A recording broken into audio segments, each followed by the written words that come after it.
Well, welcome back, everyone. I hope you're all refreshed. Obviously, some of the voices in your head told you to come to this talk. That's good. We're on the right track. So we're going to ask the question, why don't we act the way we know is best? I mean, we're all intelligent people. We've been navigating life for X number of years now, and we know right from wrong, we know good and bad, all of that sort of thing. But why isn't it not happening all the time? Why is it we find ourselves sometimes living with regret? How is it that sometimes our understanding of right and wrong can disappear as if we knew nothing, as if we had no idea about it? Why do we sometimes live with regret from some of our actions? What is it that makes our minds so rebellious? And why does it appear as if there are competing forces, like there's this internal war going on? So the Bhagavad Gita that Philip talked about at the beginning of the day, that's like this war that's going on internally. It's a metaphorical story of this internal battle. How does the current understanding of brain anatomy, brain physiology, neurophysiology, all of that sort of thing relate to philosophy, religion, and all of these things? Religious ethics, for example. And what's wrong with the world? Why is the world the way it is? Why is there sort of good and evil in the world? And how can we reduce all of this to a simple conversation, a simple one problem, one solution, oversimplify the whole argument, but hopefully free us from the burden of these internal forces? And how contemporary is it? Well, this is Will Smith, just recently, August. I think as much as we want to believe that love is the greatest human motivator, it's not. Fear is. Fear is the most dangerous and powerful motivator because when a human being gets scared, fight or flight kicks in. And there is this really separatist, non-inclusive, xenophobic, racist wave that is sweeping the globe, that is making us pull apart farther than putting us together. The importance of leaders is that they have to be level-headed. They have to be calm, because when people get scared, they lose their morality, and that reptile mind takes over. It's the type of thing that you see in all forms of nature, but our leaders can't be that. So clearly he's touching on the insanity that is this US election. And okay, we might say, oh, look at the US, they're nuts. It's happening here. You know, we have our xenophobic, racist politicians that have a popular culture following. So we can't be all high and mighty and say it's just the Americans. It's happening to us as well. And this is a very, very damaging, destructive force that is pervading through societies. And we need to know, well, why is it so attractive? Why is it so powerful? Where's it coming from? Why is it so universal across cultures? And what's this reptilian mind that he's talking about? Like, why would a Hollywood actor refer to a reptilian mind as the cause of all of our problems? And why do we need to focus on this? Well, we had a warning in the Gospel of Thomas. If you bring forth that which is within you, then that which is within you will be your salvation. If you do not bring forth that which is within you, then that which is within you will destroy you. So there he is. He's touching on, we have the means of salvation within us, but we have the means of our self-destruction within us as well. And if you don't choose the means of your own personal salvation, what you're left with will destroy you. It's a very powerful warning there. So there are some internal forces which have the capacity to destroy us. And more important, we must bring something within ourselves to save us. So what is it that we need to cultivate, and what is it that, on the contrary, if we don't cultivate, the force that will destroy us? And how does wisdom and philosophy answer this question? How do you solve this puzzle? Why do we have the Daesh, Al-Qaeda, Donald Trump, the Taliban? Why do we have these entities and forces in the world? And why are they so popular? There was a very simple storekeeper, a cigarette storekeeper in Bombay or Mumbai, and he taught the philosophy of Advaita Vedanta, or non-duality. And he was asked the question, why is the world full of problems? Why is there misery and suffering everywhere? And he said, right, so it's not suffering and death that are your problem, but the meanness and the madness at their root. Is meanness not also a form of madness? And is not madness the misuse of the mind? Humanity's problem lies in this misuse of the mind only. All the treasures of nature and spirit are open to man who will use his mind rightly. Fear and greed cause the misuse of the mind. The right use of the mind is in the service of love, of life, of truth and beauty.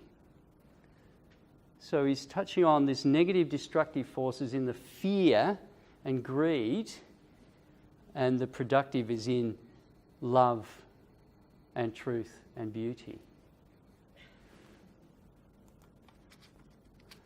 And this internal battle, why do there seem to be two competing forces? What is the correct use of the mind? What does a correctly used mind feel like? What does it mean? So this is an old Cherokee saying. A fight is going on inside me, he said to the boy. It is a terrible fight. It is between two wolves. One is evil. He is anger, envy, sorrow, regret, greed, arrogance, self-pity, guilt, resentment, inferiority, lies, false pride, superiority, ego. And he continued, the other is good.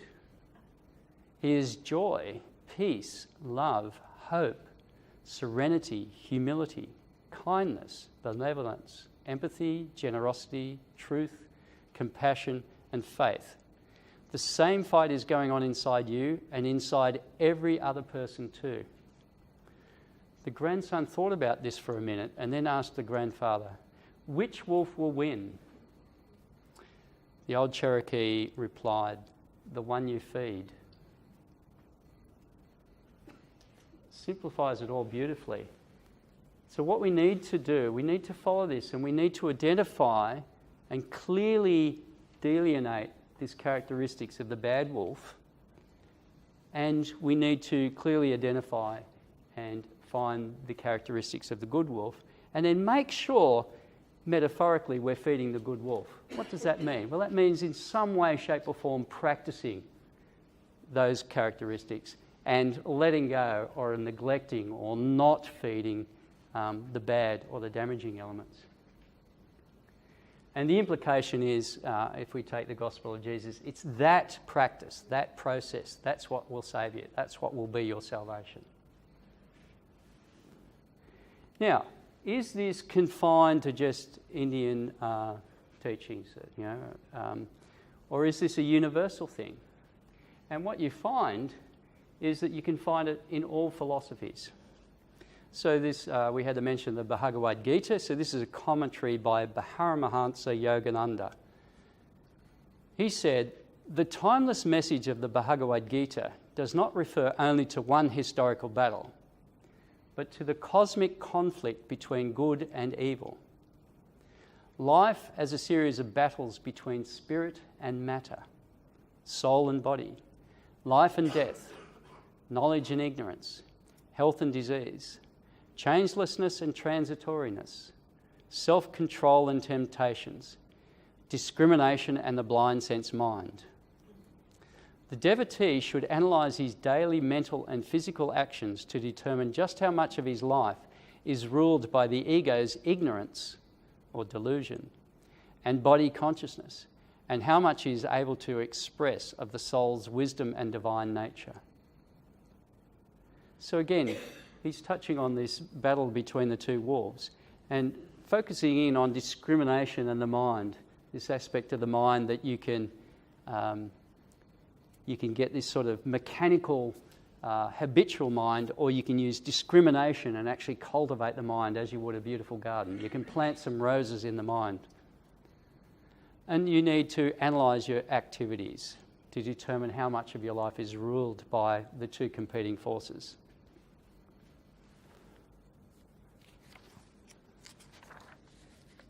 So let's look in particular at these aspects of self-control versus temptations. This is the blind sense mind, where the mind is presented with all the things from the senses and it focuses on those. And how does discrimination come into it? So we need to look at fine reasoning. His suggestion is that the bad wolf is plagued by temptations, these mechanical aspects of the sense mind, and that the good wolf has to be cultivated through discrimination, through selecting one over the other, through a process of reason and self-control or discipline. So let's look at desires, temptations, habitual mechanical actions, and let's look at the discriminatory, reasonable, and discipline actions. And then we need to look at what is a blind mechanical process and what is a disciplined, reasoned, rational, discriminatory process.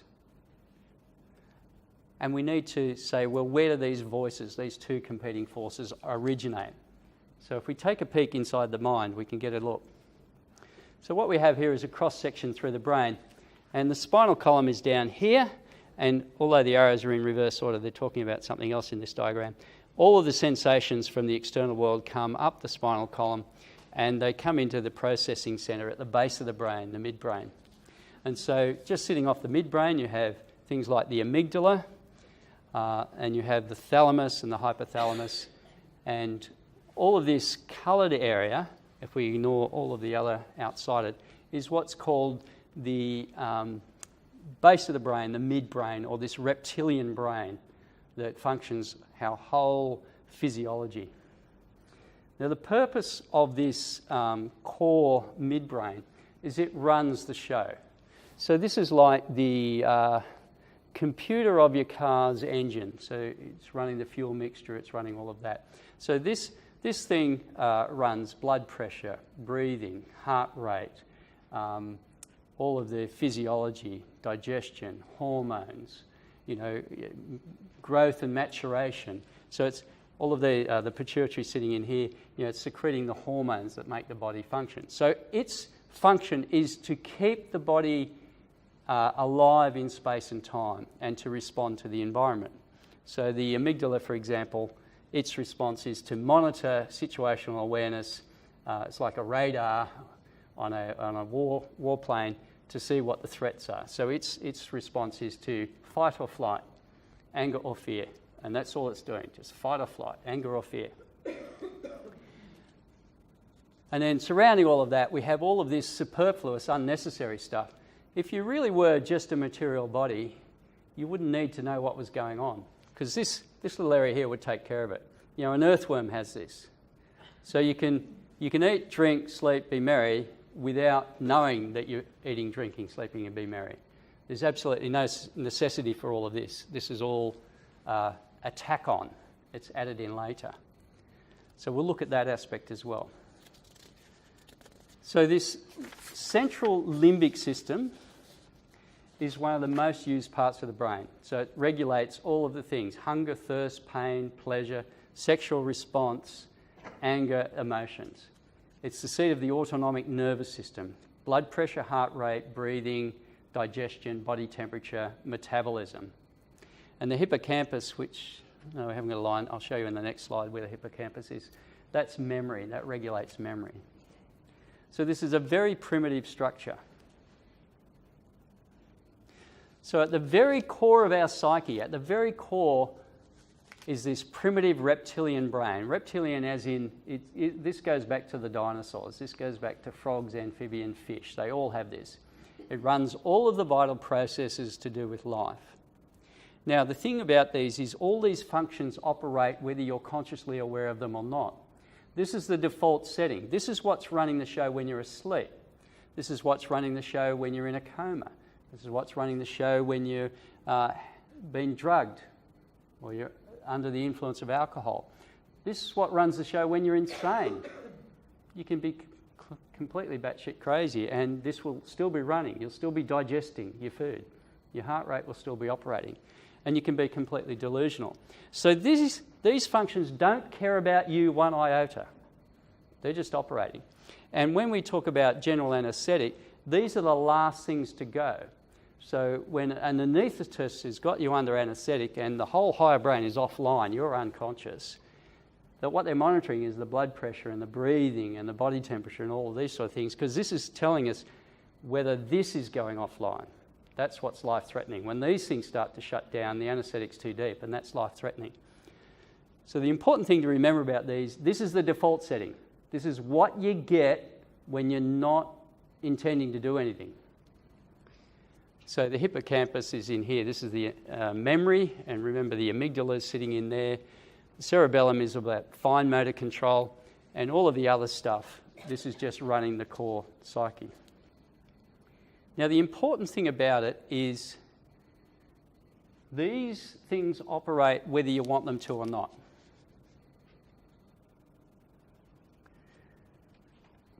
So, unless these operations are overruled by higher brain function, they will operate. So sensation comes in from the external world, and these immediately kick into action, and they take care of the show, covering all the vital forces: breathe in, breathe out, eat, drink, mate, whatever.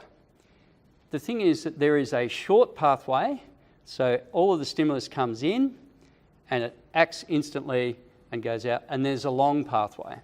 Now, the long pathway is it then sends the message out to the cerebral cortex and says, should I really be doing this? So the short pathway is the instinctive, subconscious, instantaneous reaction. Snake, panic, heart rate, boom, running. Higher brain, slow route, takes a long time. Oh, it's only a stick. Relax. Shuts it all down.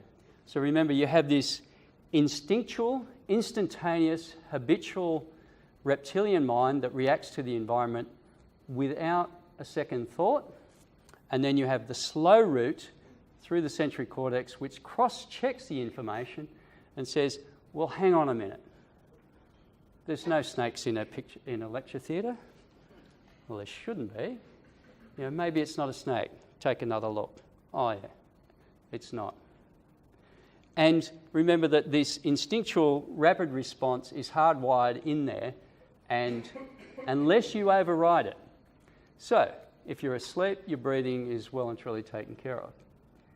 And right now you're all breathing, most of you, without being aware of it until I've raised it. And now that you're aware of it, you can hold your breath.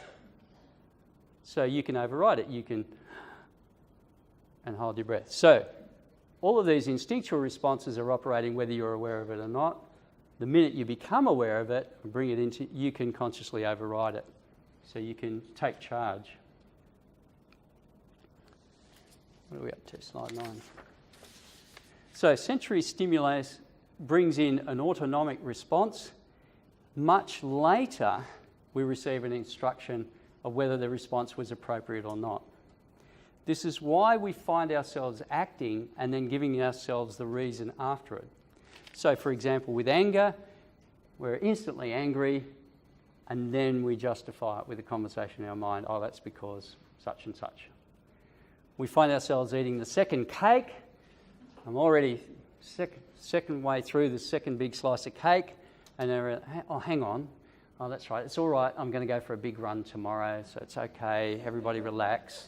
It won't be a problem this time. I can get away with it.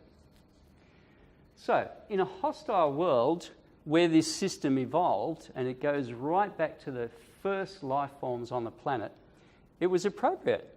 In a world full of snakes and threats, it was pretty important to respond rapidly.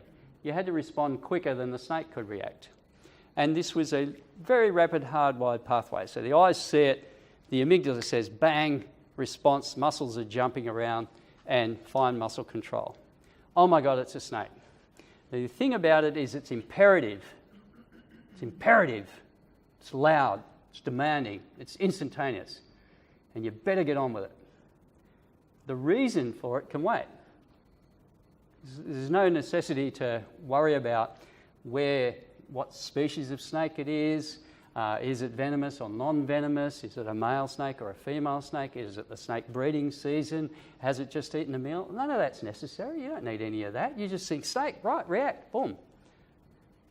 Hang on. the slow pathway kicks in, we referred it up, we've actually had to think about it, we've taken a second glance and we go, oh my God, it's only a rope. It's just a rope. And that's when you can override that instinctual response and react appropriately. Now that's how the system works, which is brilliant if you're in a world full of snakes and tigers. The thing is, we don't live in a world full of snakes and tigers. There really aren't any threats to your existence most of the time. Most of the time, all of the threats to your existence are imaginary. You're worried about what someone will say. You're worried about the phone call. Will they be rude? You're worried about the tax audit. You're worried about will you be able to pay the invoice on time. You're worried about where will I get my new car. You're worried about will this make me fat? You know, all of this sort of stuff. No threats to your existence, all imaginary. The trouble is this hardwired circuit doesn't care whether you've actually seen something or you've imagined it. It operates exactly the same way. So your imagination can drive this from top down, just as the senses can drive it from bottom up. It doesn't care. You'll get the same physiological response. So an imagined threat will create the same physiological changes in you as a true threat. And stress is the constant state of being in this zone of imaginary threats, of constantly living in fear, of constantly living hyper-aroused and angry, of constantly living worried. And it's creating permanent physiological changes. So, the voice of the bad wolf is the follow-up justification for the instinctual response.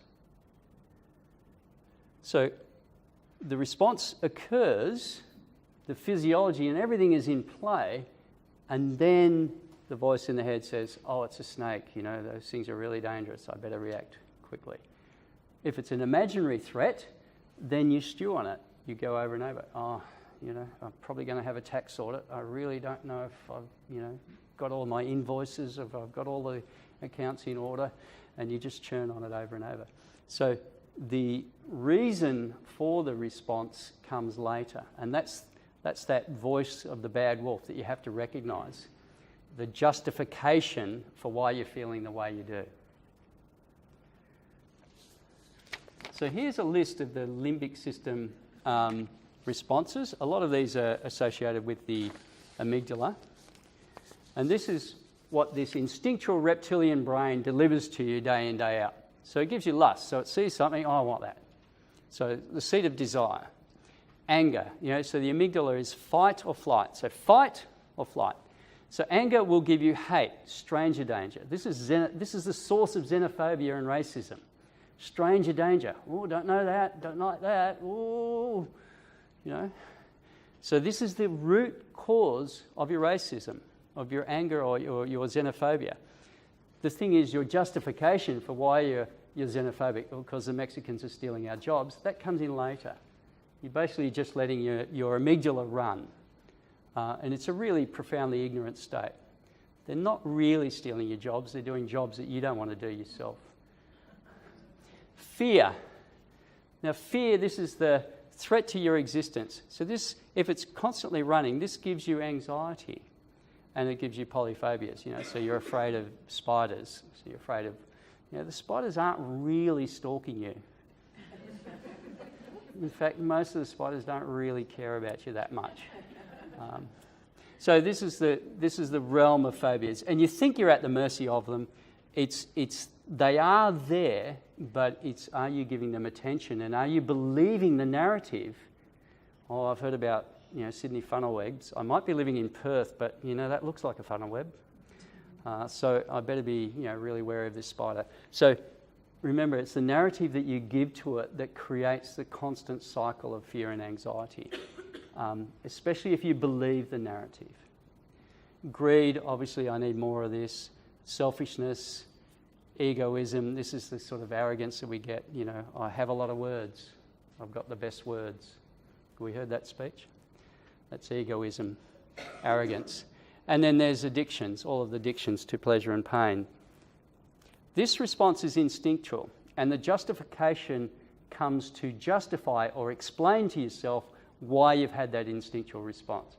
So the effect is happening, and then the narrative kicks in, oh, it's happening because of such and such. And often we then regret that we did the thing we did because the justification is a little bit lame. It's a little bit sus. Give it a bit of time and you look at it, and well, actually, that's not really true. So that's why you have regret. So all of this has happened. Remember the thing about this reptilian brain, if we take sex as an example, sex is a really good one because you're all listening now. With the amygdala or lust centre in the reptilian brain, it doesn't discriminate. No discrimination whatsoever. Any age, doesn't care. Any gender, doesn't care. Any species, doesn't care. Animate or inanimate, doesn't care. So long as there's a little bit of friction with the genitals, it's happy. No discrimination whatsoever. But if you bring in the higher brain, you start to discriminate a little bit. You say, okay, maybe underage is a bit inappropriate. Maybe I'll stick to my own species. Maybe animate or inanimate, living versus dead. All of these sort of things. So discrimination kicks in and says, well, hang on, maybe I might even become monogamous. That's really high discrimination. Maybe I might be faithful. I might practice chastity. This is really high discrimination. Maybe I might take a vow of celibacy. This is higher still. So on the one hand, at the amygdala, reptilian brain, nobody cares. Anything goes, doesn't matter. Once you start turning on the higher brain, you get this process of discrimination, of right and wrong, of good and bad, and all of that sort of thing. So when it comes to the reptilian brain, it doesn't care. It couldn't care less. It's just going to give you whatever's in front of you. But discrimination takes the form of restrictions. You start to modify your actions. You start to say, is this really true? You start to introduce all of these concepts. Morality. There is no morality in the reptilian brain. You will not find it there. It doesn't exist there. Morality is in the higher levels of consciousness, higher levels of awareness. So this is the reason that you have this internal moral code that you want to live by, and yet you find yourself acting in contrary to that internal moral code. It's just simply you've let the instantaneous, habitual, instinctive thing rule the roost, and you've forgotten to kick in the slow pathway to let the higher rational brain come online. One simple practice we have in the School of Philosophy is that you pause between one action and the next. And that simple stop of pausing from one action to the next turns on the higher brain, and you actually start to discriminate your next action. You've actually turned off the short pathway and gone for the long, slow pathway. It's a very simple practice and very, very effective if you want to switch on the higher brain. It does work with snakes. You can pick up a snake and handle it.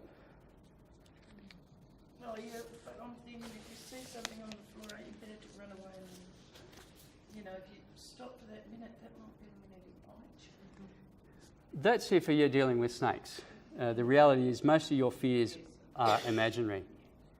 And you know they're imaginary because when you sit still and you focus on the present moment, you're fully connected, they're not there.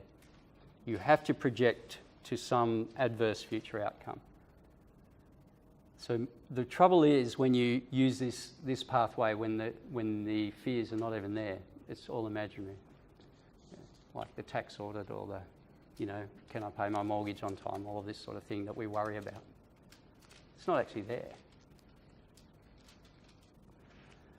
So this list of vices has an anatomical cause. So the bad wolf, which manifests all of these sort of things, anger, envy, war, greed, self-pity, sorrow, regret, guilt, resentment, inferiority, lies, false pride, superiority, selfishness and arrogance, they all have a structural, anatomical, physical cause. These are not accidents. This is what you get. This is the default setting. This is hardwired into the brain. Remember, for a crocodile, it's all about the survival of the crocodile. It's not about, they will eat their own offspring. This is not about the survival of the whole human race or higher thoughts. This is about survival of the individual. So this reptilian brain, and if you look at each one of these, they're all very, very innately selfish. Me, me, me, me, me, me, me, me, me. So this is habitual. It's habitual, it's hardwired, it's instinctual, and it's all about me, all extremely selfish. This is how Plato referred to it. So Plato referred to this instinctual, habitual brain. He put it in different words, but he's telling the same thing. When anger and fear, pleasure and pain, jealousies and desires tyrannize over the soul, whether they do any harm or not, I call all this injustice.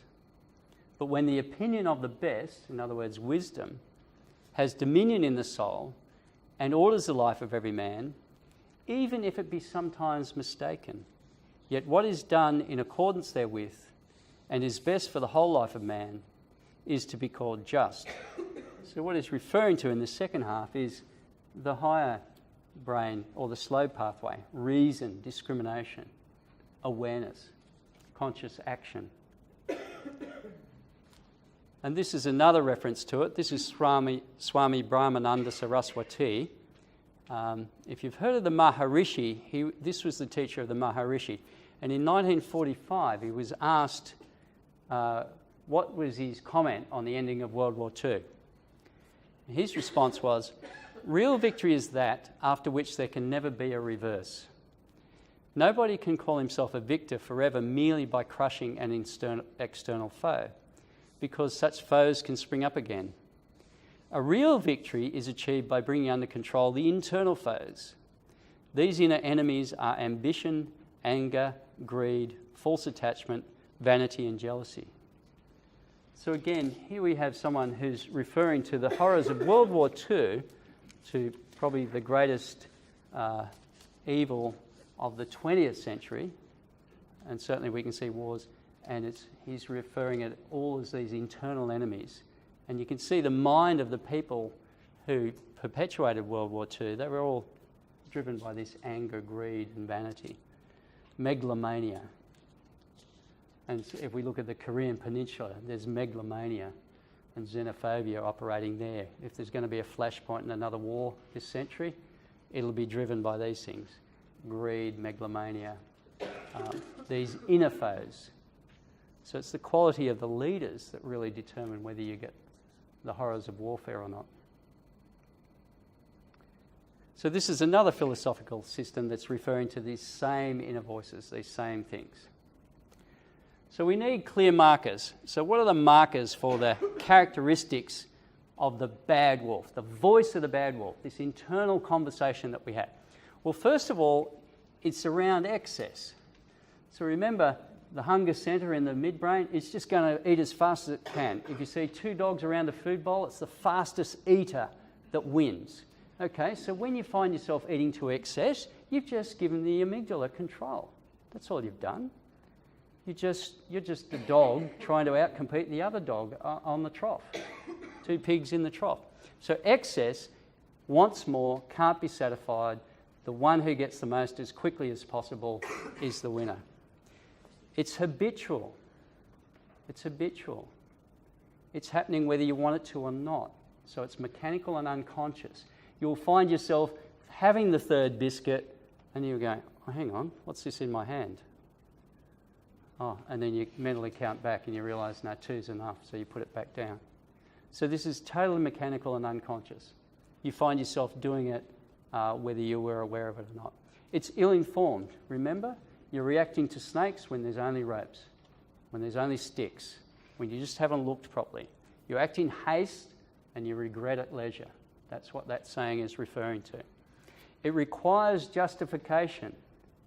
The action's happened, then you think about it. Oh, I shouldn't have done that. So then you've got to come up with an elaborate backstory to justify why you've done the thing that you feel terrible about. So it requires justification. So you really should look at this one. If your action requires justification, take a good long look at it. Truth doesn't require justification. You don't write a thesis on 2 + 2 is 4. 2 + 2 is 4. End of story. No justification. It is what it is. Truth stands on its own. If it has to be justified, it probably is wrong. It's always ego-driven or selfish. In other words, it's always about me. It's about me surviving now, damn everybody else. I'm on the road, I've got to get to my destination, I'm important, everyone get out of my way. And if you don't get out of my way, then you're getting the finger, you know, or I'll bang on the horn, whatever. Always selfish. Doesn't matter that you didn't build the road. Doesn't matter you didn't build the car. Doesn't matter that you didn't supply the fuel. The roads are made for you, and everyone get out of your way. So totally ignorantly selfish. It's usually got fear, anger, or desire at its basis. So it has the 6 tyrants that Plato was talking about. Usually one of those is running this inner voice. Remember, it's imperative, so it's loud and intrusive. It's going to say, get on with it. So it takes control. Very forceful, has a power, has its own momentum. It takes over you. That's why Plato called it a tyrant. He called it a tyrant because it's a dictator. Now remember, that's good if there's a lion behind the bush, but it's not good when you're living in a lovely, beautiful society where people follow the rules. Because the justification is usually false, you're always plagued with regrets and doubts. So if you find yourself full of doubt, it's probably because all of the justifications for your actions are pretty dodgy. When you have clarity, when you see in the truth, you won't be plagued by doubts. Why do I always do this? You know, it's not my fault. Pop culture. Because every single living creature on the planet has an amygdala or has a reptilian brain, then it's going to be the universal default setting. So pop culture is going to be mindless, inane. So that's when you go with a mob, you're going with the reptiles. Okay? You'll find the very, very wise stand apart from pop culture. They do the opposite. It clashes with your core beliefs. Again, this is why there's the home of regret and whatever. This internal voice will find you clashing with your core beliefs. You go, oh, why did I do that again? It's very secretive. Very secretive. It's okay so long as nobody knows. How many times do you hear that? I'll do it so long as nobody knows. I'll cheat on my taxes so long as I don't get an audit. I'm going to speed so long as there's no speed cameras around. Loves secrecy. Loves it. It's going to do whatever so long as nobody knows. As long as nobody sees me. As long as nobody sees me. Oh, how terrible if someone knew I was doing this. That's the characteristics of the bad voice. That's what you've got to look out for. If you detect at any time any one of these operating, watch out. But fortunately, we're not hardwired like that. This little reptilian brain is a teeny tiny little bit of us. So it represents a tiny fraction of who we are. We actually have a much larger frontal lobes. So Shakespeare said, "What is a man if the chief market of his time be but to sleep and feed? A beast no more. Sure he that made us with such large discourse, looking before and after, gave us that noble and godlike reason to fust or rot in us unused." So what he's saying there, what is a man, what is a human, if the chief purpose is just to sleep and feed? You're nothing more than an animal. You're basically a reptile. We're made with this enormous thought capacity. We can see the past and the future. We can project and analyse all of our actions. Surely that noble and divine reason is not to be left unused. So his instruction is that we must switch on this higher brain, and preferably all the time. Preferably all the time. So how do we switch it on? Again, Shakespeare tells us what to do. He says, assume a virtue if you have it not. Just assume it. That monster custom, who all sense doth eat, of habits devil is angel yet in this, that to the use of actions fair and good, he likewise gives a frock or livery, that aptly is put on. Refrain tonight, and that shall lend a kind of easiness to the next abstinence, the next more easy. For use almost can change the stamp of nature, and either rein the devil or throw him out with wondrous potency. So, to translate that, assume any virtue. The force of habit, force of mechanical habit, which usually isn't any good for us, works just as well with good habits. So it's usually the devil, but it's actually angel yet in this. It works just as well with good habits. Practice of a virtue makes it easy, and the next more easy. For repeated use alone can change the devil, change the force of nature and curb the devil, or throw him out with wondrous efficiency. So the question you're probably all asking, is it possible to rewire your brain so that you get rid of all of the bad habits and take up all of the good habits? Is it actually possible? I had learned a life skill and I was really proud of it. Everything changed though when my friend Barney called me 25 years later. Where I work, the welders are geniuses and they like to play jokes on the engineers. He had a challenge for me. He had built a special bicycle and he wanted me to try to ride it. He had only changed one thing. When you turn the handlebar to the left, the wheel goes to the right. When you turn it to the right, the wheel goes to the left. I thought this would be easy, so I hopped on the bike ready to demonstrate how quickly I could conquer this. And here he is, ladies and gentlemen, Mr. Destin Salmon. First attempt riding the bicycle. All right. So the faster I go, the better.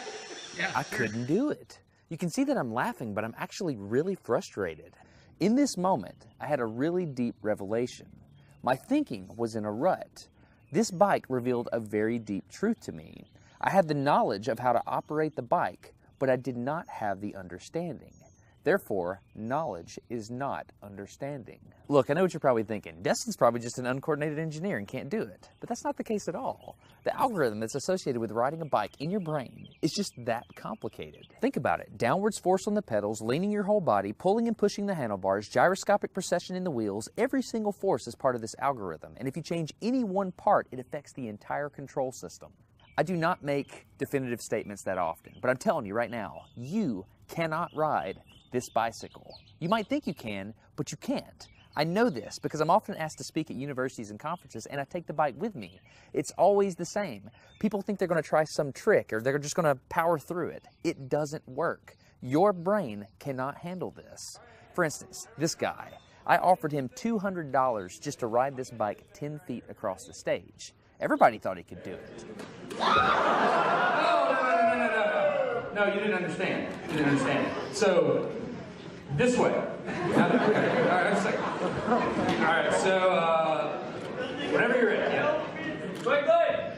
No, you have to keep your feet on.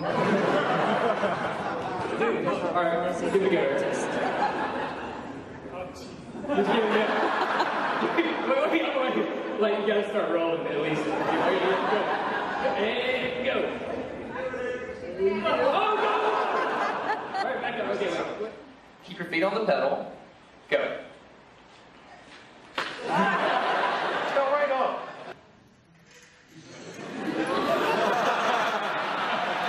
Just keep your feet on the pedals. Handles on. Yeah, come on. All right, one more time. Okay.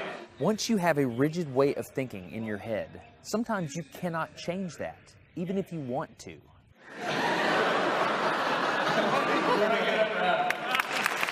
So here's what I did. It was a personal challenge. I stayed out here in this driveway and I practiced about 5 minutes every day. My neighbors made fun of me. I had many wrecks, but after 8 months, this happened. One day I couldn't ride the bike and the next day I could. It was like I could feel some kind of pathway in my brain that was now unlocked.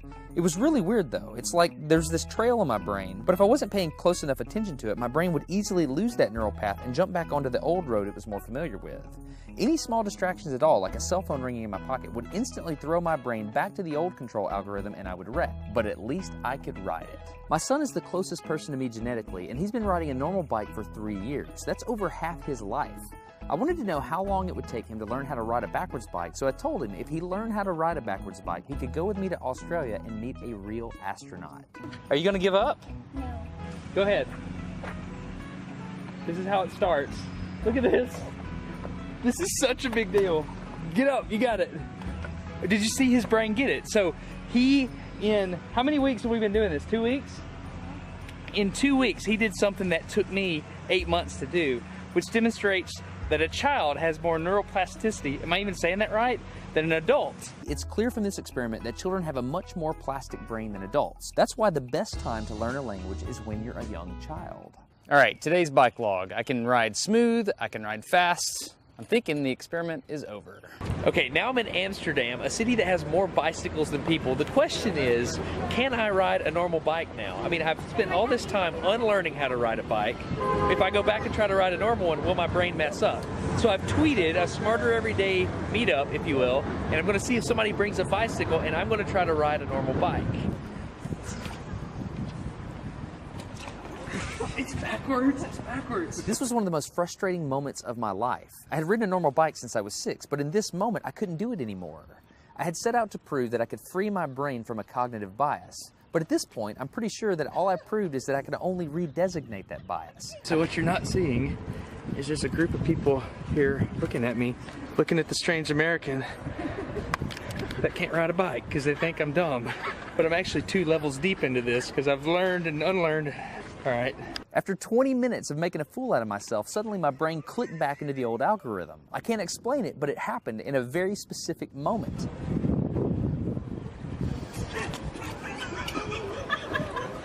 I got it. I'm back. Oh, it clicked. Hold it, it clicked. I got it. Okay, there it is. Okay, so really, really important thing there. Something that you've done your entire life, you can unlearn. But more importantly, once you've unlearned it, you've lost the old capacity. But there's 2 things. He had to practice for 5 minutes a day for 8 months. 5 minutes a day for 8 months. And then he could reverse the process in 20 minutes. So if you've accumulated over a lifetime all of these bad habits, you're going to have to practice 5 minutes a day for a long time to unlearn them. But having unlearned them, you will have lost them. They will be gone. They won't arise. But if you give yourself enough practice of doing them, 20 minutes or so, you'll go back to the old system.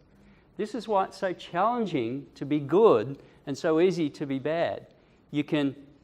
The habits, the habitual responses are hardwired in, and if you want to correct that, if you want to rewire your brain, you're going to have to spend a little bit of time every single day, no matter what. And be patient. Patience, perseverance. Stick with it. 1, 2, 3, 4 years.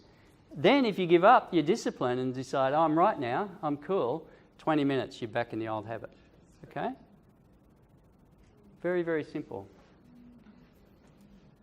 So what are the characteristics of the good voice? First of all, it's virtuous. Assume a virtue. So it's going to look for something good. Be generous. Be kind. Help people. All of these sort of things. Social stuff. Be selfless. It's not me, me, me. It's about everybody. Be inclusive of everyone. Your family, your society, the nation, the planet. It's reasonable. It has to be rational and reasonable. If it doesn't make sense, it's probably wrong. So it's got to be rational. It aligns itself with your internal moral compass. This thing aligns itself with what you know to be good and true. There is no conflict. There is no clash. There's no after residue of I feel bad about myself. It discriminates. So in use of discrimination, it can see that which is constant from that which is transient. It can see the true, it's really a stick, from the untrue, it's a snake. It can differentiate the real from the unreal. It can determine that which is eternal from that which is passing. It requires no justification. You don't have to say, oh, I love my child. You don't have to say because and then list a whole long shopping list of characteristics. Why? It requires no justification. Truth is self-evident. We have a very simple example of that. So Einstein published his theory of relativity in the General Theory of Relativity in 1917. In the 1930s, the Nazis published a document, and they called it 1,000 scientists against Einstein.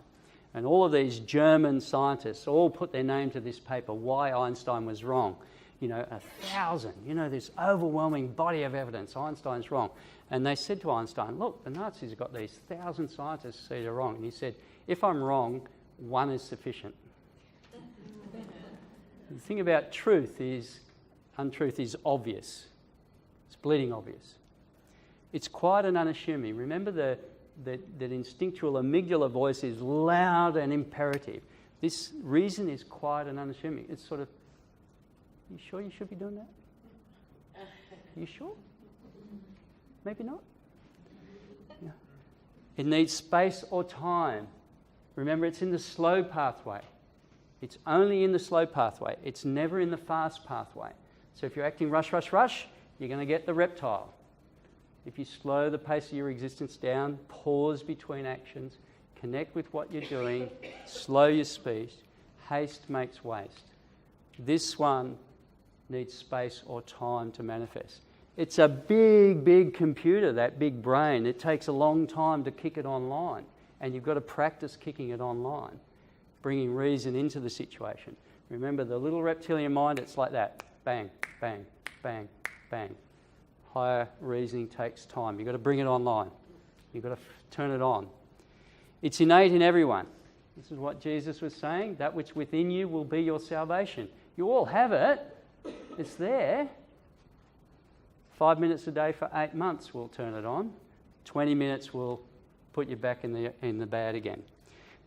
This is the critical component. It's deliberate, conscious, and intentional.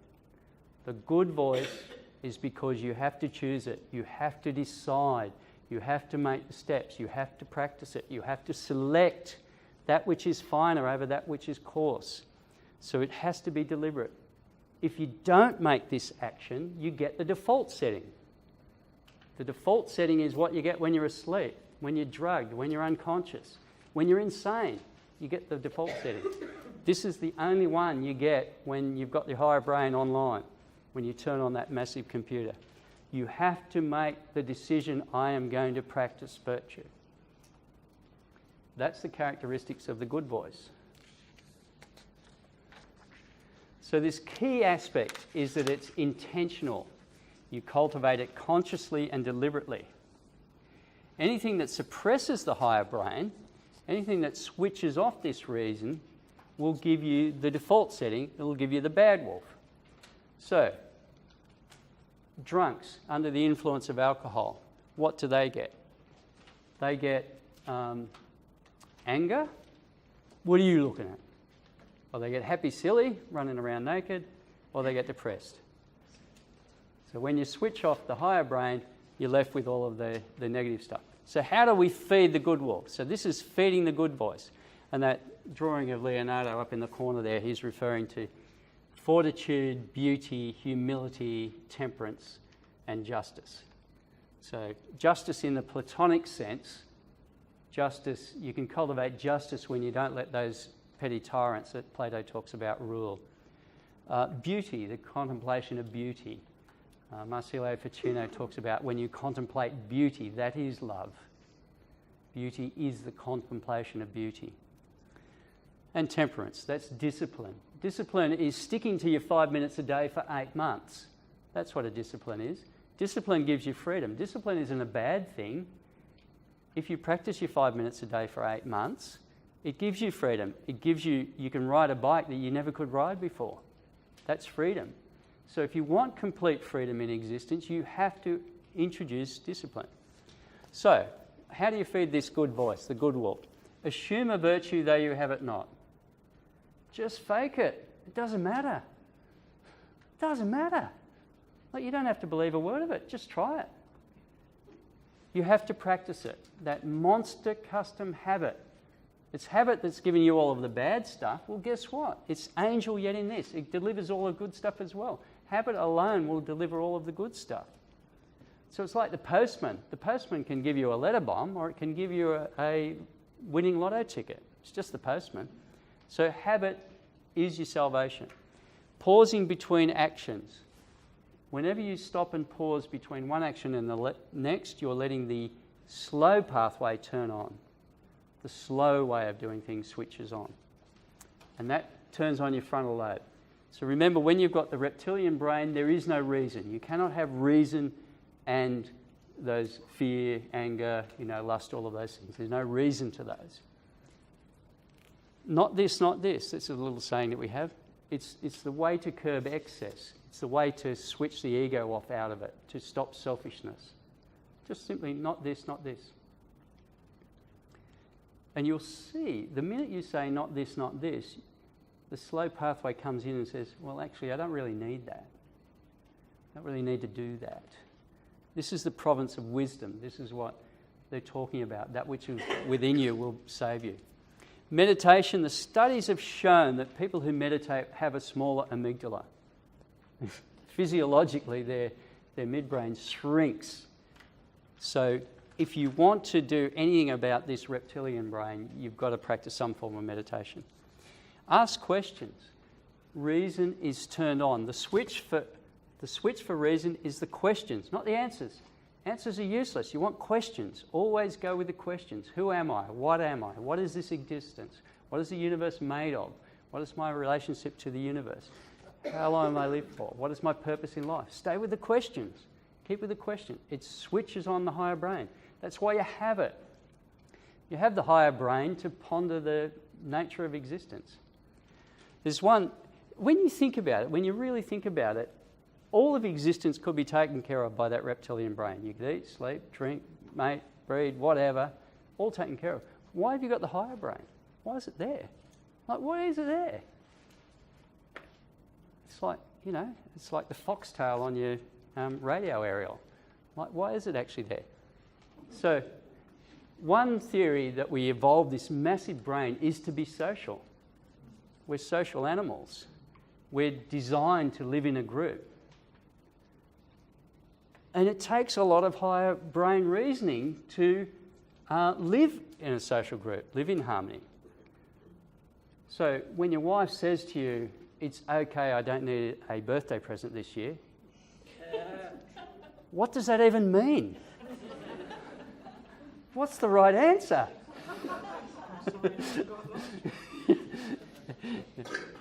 So, you need a higher brain to be social, to live in a community, to live in a group. Your reptilian mind will take care of you living on your own, as they say. Discriminate between the transient and the eternal. There is always a permanent or a constant or an important aspect of every existence, and there's always a passing show, the current fad, the current trend, the current sort of thing. Listen for the quiet voice. The obvious is silent. The obvious doesn't need to tell you anything. The obvious is obvious. You look and you see it. Okay. This is what you've got to look out for. You've got to look out for the quiet, silent, bleeding obvious. Remember, if the brain is churning with lots of justification, it's probably wrong. Assume everyone will know. Public actions are virtuous. Just have a cardboard cutout of a policeman on the side of the road and everyone obeys the speed limit. If you think you're being watched, you behave. The higher brain switches on when you think you're being watched. Why? Remember, it evolved to be social. If we think others are watching us, we'll behave because we want to be popular with the mob. We want the social group to think, oh, there's a good person, there goes a good person. When they paint an eye on a wall, crime rates in that suburb go down. We are social animals. We want to be popular within the society, within the group. And if we think we're being watched, we will act better. Ethical actions are public actions. Secretive private actions, they're the dodgy ones.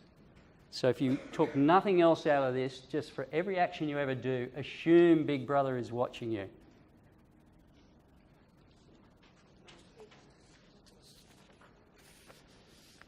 Now, why should we do this? Not practicing is also a practice. Not practicing is a practice. You are practicing the unconscious force of habit. If you always do what you always did, you will always get what you always got. And the Buddha said, little by little a person becomes evil. As a water pot is filled by drops of water, little by little a person becomes good. As a water pot is filled by drops of water. He said, those who have failed to work towards the truth have missed the purpose of living. You will end up evil by default unless you work consciously for good. So how can this repetition be effective? The very facts of repetition, of struggling on and on, of endurance and perseverance, in spite of boredom and despair and complete lack of conviction, are really crucial. They're not important by themselves, but the sincerity behind them is all important. So what he's saying is, you don't have to believe any of this, you just have to sincerely intend to improve yourself, sincerely intend to feed the good wolf. It's the sincerity that will drive your practice, and it's the practice that will deliver the result. When a dog loves you, you feel flattened. When a wolf befriends you, you will be moved to tears. So the other wolf is good: joy, peace, love, hope, serenity, humility, kindness, benevolence, empathy, generosity, truth, compassion, and faith. So you can pick any one of these and you can simply practice it. You just simply pick one and I'll practice that.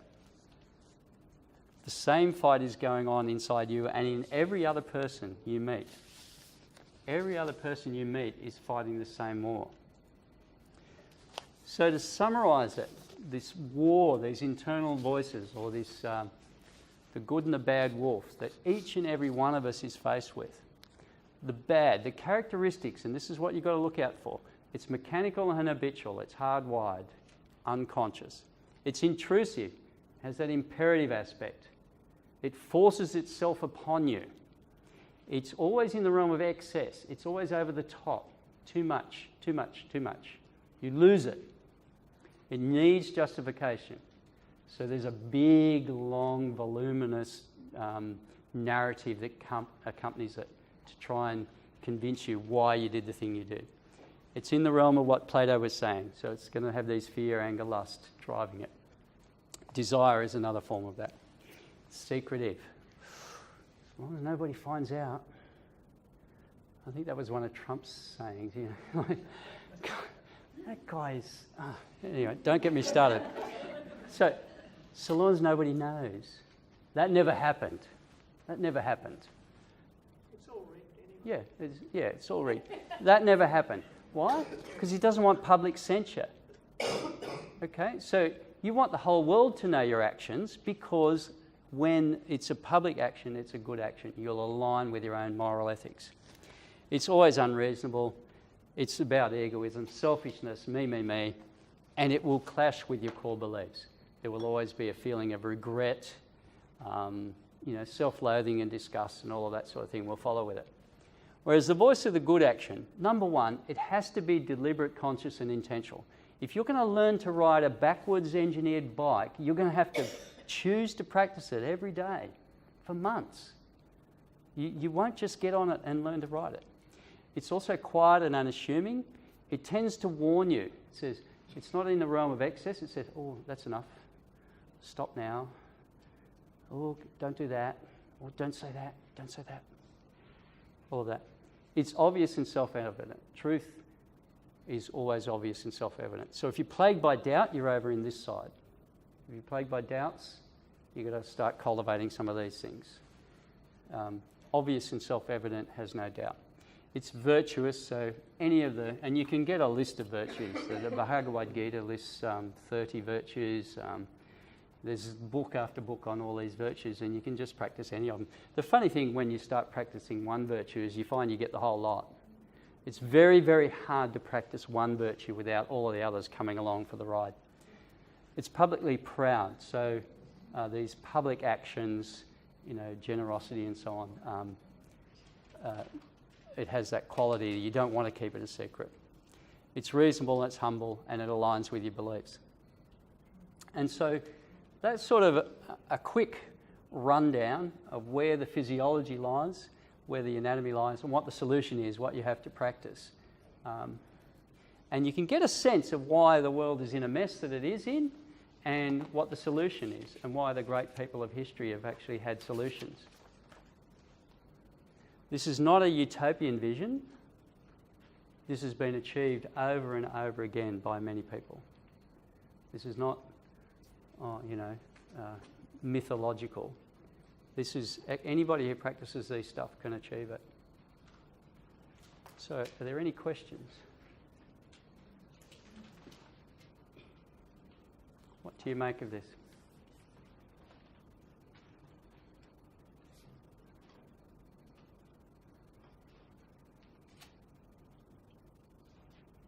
I think the silence is a very, very good sign. The upper brain. Yes, that's right. Yeah, so the instantaneous response to that question would probably be the wrong one, which means that I think the talk has been effective there, yeah. It takes a long time to actually digest this and let it sink in. There's a lot to think about. There's a lot to think about. It's the truth itself. Yeah. I would hesitate to advise you to make sure you go home and think about this a lot. I think that would be a disaster. I think what you should do is just pick one thing and practice it and discover from a single practice. You could pick anything. You could just simply say, when I talk to my friends, I'll talk in a quiet voice. You know, something innocuous. And you'll actually find that that will wake you up to this. Or look for yourself justifying things. Watch justification. Yeah, if you have caught yourself in the past justifying things, then that's a real warning. That's alarm bells should be ringing. So if your actions require justification, then you really should be questioning the actions. Act as if. Sorry? Act as if. Act as if everyone knows. So make sure your actions are as if you're on stage, as if you're on camera. As if you're doing it right. Yes, yes. And fake it till you make it. Yes. You made reference to humans larger brains because of the social structure. Yes. How do you explain extremely complex social structure within animal kingdom where dogs? Yes. So like ants, for example, or bees or whatever. Yeah. There certainly is. I think the robots guys have done this where they've had simple instructions in robots and they've actually to communicate and got quite complex behaviour. Yes, absolutely. The thing is, do you want a mechanical, instinctual social structure or do you want a humanitarian where you're aware? And the difference is whether it's mechanical, like robots, which are incredibly complex and social, or bees or whatever, or whether they're you know that you know.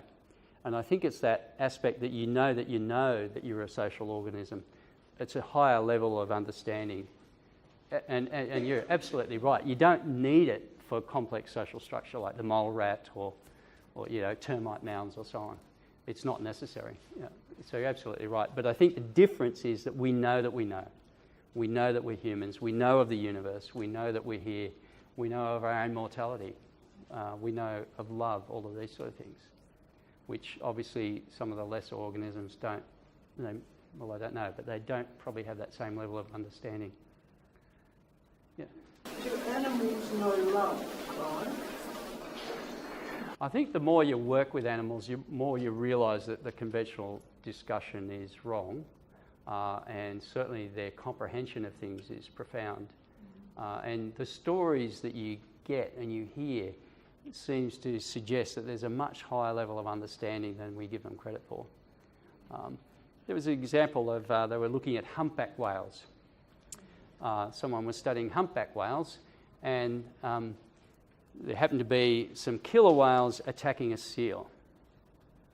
And these humpback whales appeared from nowhere and got between the killer whales and the seal, rolled on their backs, and then with their flipper pushed the seal onto their belly. And then this is not a rare occurrence, this happens all the time. So there does appear to be altruism. Like, why would a humpback whale take on killer whales? They're predators, and to save a seal. Not even a related species, nothing. So when you accumulate these sort of stories, you realise the animal kingdom is a little bit more complex than... I'm thinking of the dog that stays with the master even though the master is dead. Yeah. That often won't leave. Yeah, I mean, you could go on with these stories forever. The one I particularly liked was an old man who lived on his own and he was having a bath and he suffered a stroke and he slipped into the bath below the water.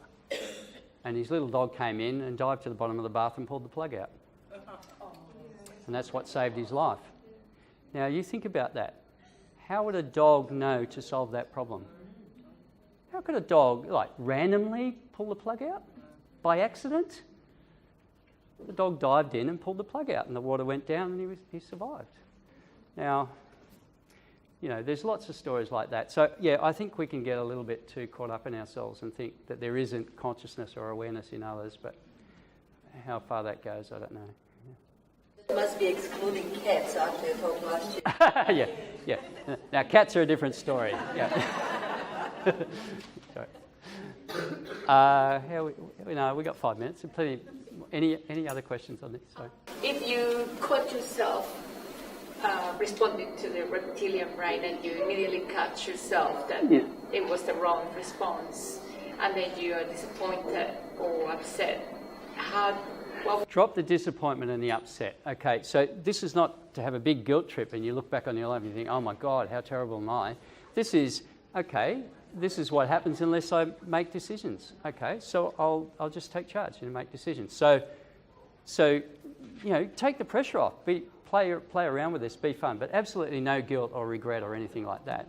Just see what's going on, and then this pathway, this series of actions delivers this result, and this pathway, this series of actions deliver that result. And then it's conscious, deliberate choice. And you're always in charge then. You're manufacturing your own destiny. So be light on yourselves. Yeah, Ted. Anything you can do to speed up response? Okay, so he learnt to ride a backwards bike with 5 minutes a day for 8 months. So I would suggest if you practice for an hour every day, that might happen in less than 8 months, maybe 6. So if you want to speed this up, practice more often. Yeah, just simply, the more you practice, then obviously the more it will happen. Any other questions?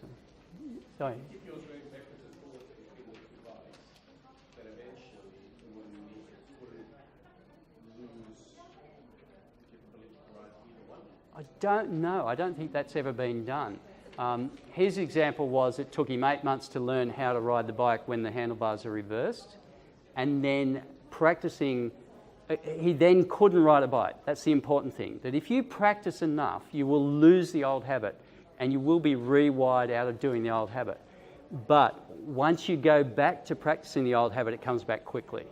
I think that's the take-home message there, is it'll take you a very long disciplined time to get rid of a bad habit, but you can relapse very quickly. That's the message there. So what we're after is a healthy but regular practice, and let that go on indefinitely. Like, don't say, right, I've done now, and stop, because then you'll go backwards.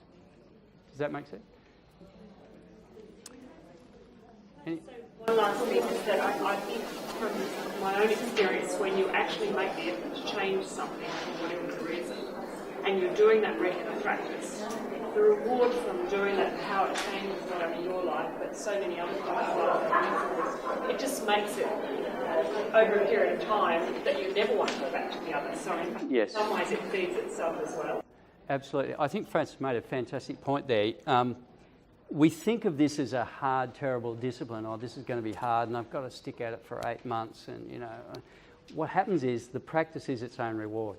You will soon discover that this pathway of behaving will deliver this fruit, this result, and the old pathway is delivering that. And it's not hard then. The discipline is not hard. It becomes obvious. It becomes second nature and not challenging at all. I think that's probably a good way to end it. Give it a go and see what happens. Thank you.